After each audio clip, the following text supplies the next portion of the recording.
This is the MCS Television Network, KFHS, Friendswood.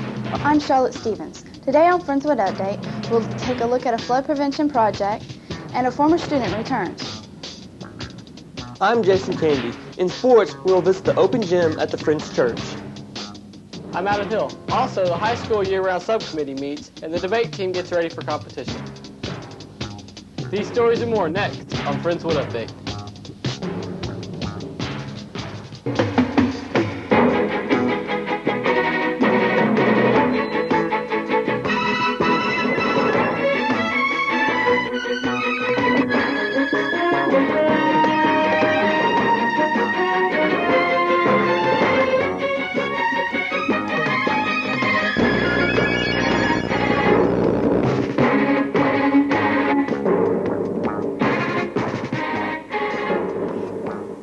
Has acquired 2.5 acres of parkland across from Stevenson Park. The property is located at the end of Shadewell Lane and is placed between Cowards Creek and Stevenson Park. The area will be primarily used for parking, but it will also allow access to the creek and possibly in the future have a connection to Arena Park.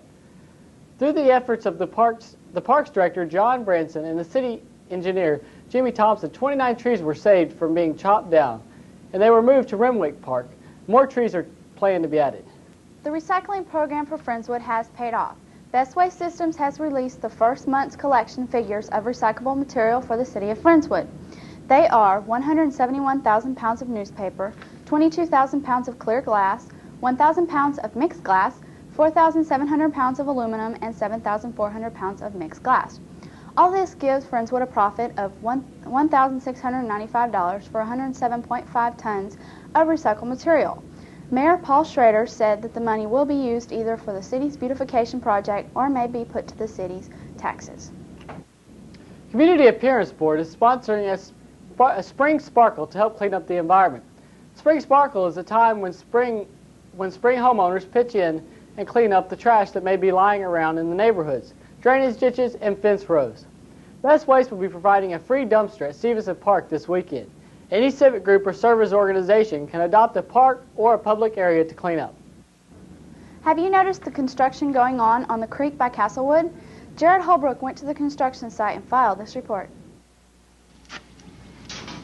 For the past year, the Clear Creek Drainage District has been working on the drainage of the Friendswood creeks. There's been a delay because every time that it rains, the creek rises so fast that it ruins their digging jobs and sometimes makes their machines break down. Hopefully, when they are finished, whenever it rains, the creek won't rise so high and so fast. And when they are all finished, the amount of floods will then decrease. The Clear Creek Drainage District is putting cement on the bottom of the creek to put drainage holes so the water will go down faster. And hopefully, when the drainage of the creek is all over with, the community's flood insurance will then go down. This has been Jared Holbrook reporting on the drainage of the Friendswood Creeks. MCS News. The Friendswood Lion Club has announced the dates of this year's Arts and Crafts Spring Fair. It will be held on April 13th at Stevenson Park from 10 a.m. to 6 p.m. There will be a demonstration on jewelry making, basket weaving, and other popular crafts. A rain date has been set for April 20th. For more information, contact Kim Windsor at 482-1662. The St. Helen Catholic Church will be holding an adult country and western dance next Friday. From 9 p.m. to 1 a.m., the dance is being put on by the Prancer Booster Club. There will be a live country and western band plus door prizes and a raffle. Tickets are $5 and can be purchased at the door. Proceeds from the dance will go toward funding new equipment and costumes for the Prancer Booster Club. The Friendswood Community Prayer Breakfast is holding its annual academic breakfast for 1991. The purpose of this breakfast is to acknowledge the performances of top academic students from Friendswood High School. The breakfast will be held on Saturday, April 20th at Mary Queen Catholic Church at 109 Cedarwood. There will be coffee and breakfast from 7:15 to 8 a.m., and then the program will start at 8 and run until 9. The theme for this program is You Can Make the World a Better Place, and the guest speaker will be Friendswood's Mayor Paul Schrader. The breakfast is free for students. On Tuesday, the Sub-Steering Committee for Year-Round Schooling has met in the high school library. Several issues were discussed, including cost-effective scheduling, quality of education, and teacher distribution. As of right now, no decisions have been made on year-round schooling, except that the junior high and the high school will not be looking at the system for themselves, and that only Westwood and Klein will be considering a program on a multi-track level. April 15th is the deadline for entering the Friendswood Fine Arts Council's annual scholarship. This scholarship is given to a graduating senior in the Friendswood area. The winner of the scholarship is based on their application of letters of recommendation, and the board of directors also looks at the application's academic scores. This is now the 5th year this award has been given. For more information, call 996-6998. Tuesday, there was a special assembly in the auditorium. Ricky Gage, an ex-graduate of Friendswood, talked to the students of FHS. His lecture consisted of teenage experiences with drugs and alcohol. Gage talks to several students all around the United States all year.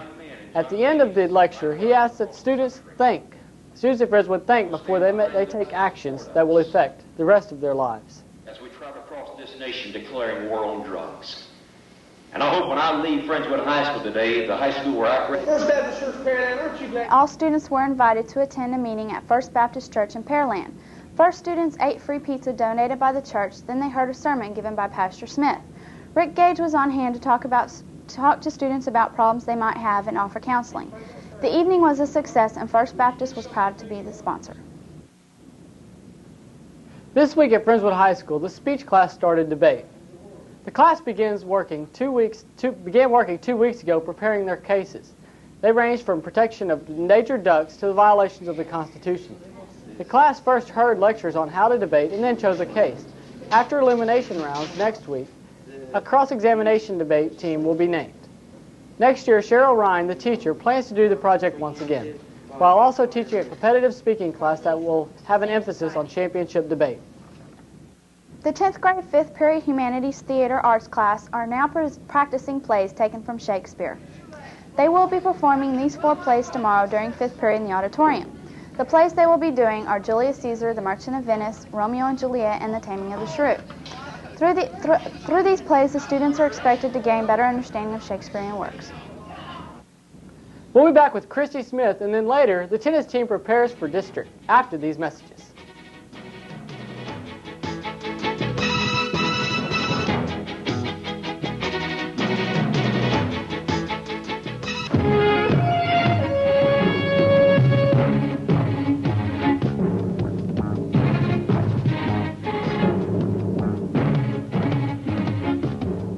Now with the junior high news is Kristie Smith. Kristie? Thanks, Charlotte. At the beginning of the year, the junior high was picked for a pilot project called the Lone Star Reading Program. This program has now ended for this year, and the 3 best books were Last Act by Christopher Pike, Maxime and the Wild West by Gary Greer and Bob Redding, and The Munster Garden by Vivian Alcock. The top reader in the program was Chris Taylor, who read 16 books. Chris and the other participants will receive gift certificates for the book fair in 2 weeks. If it is successful, it will be continued statewide. Next Friday, the second Student Council-sponsored dance will be held in the girls' gym.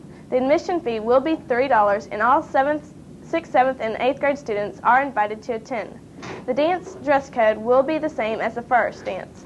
The doors will open at 7:30 p.m., and the dance will last until 11 p.m. Practice for cheerleading tryouts candidates begin today in the girls' gym from 3:45 to 5 p.m.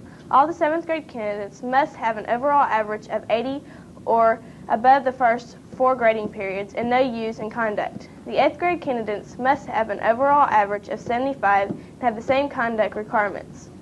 All candidates must have been a member of PEP Club in the past year and not have been involved in any serious disciplinary actions by the office.